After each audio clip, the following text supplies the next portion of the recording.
Welcome back, Honors Chemistry students, to another YouTube video.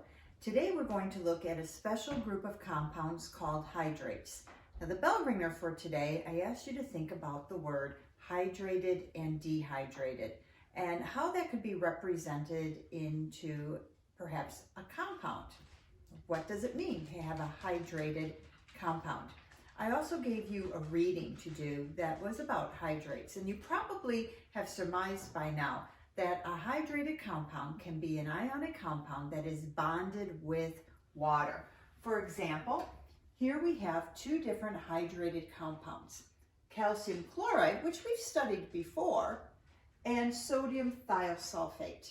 Both of these are connected with water molecules. That's what this little dot means in between. It means bonded with. So calcium chloride, the hydrated compound, is bonded with 2H2O. Now we can interpret that in two different ways.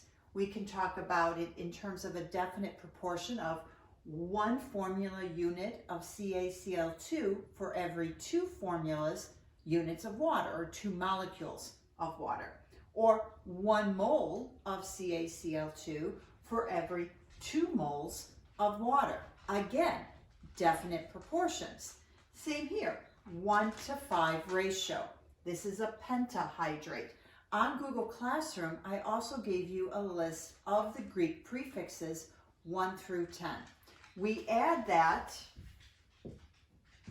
Greek prefix into the name. We don't say pentawater or diwater. We use the term hydrate to represent the water molecule. Now we're also going to use these compounds in terms of, again, supporting the laws of stoichiometry, definite proportions with percent composition. So what percent of the hydrated compound is water?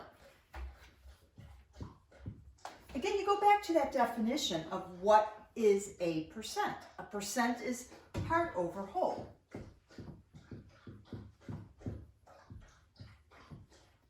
So if I'm looking for the percent of water by mass in a hydrated compound, I'm going to take the mass of the water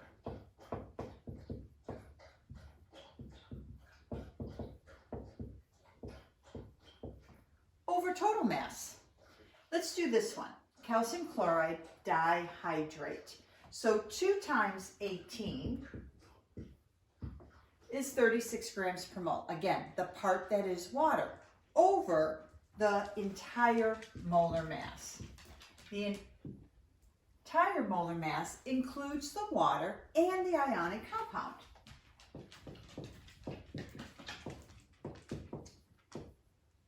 (40 plus 70 plus 36, 146. Doing our math, be 25%. Now what this means is that if I have this compound in a test tube and I apply heat to it, the water molecules are weakly held.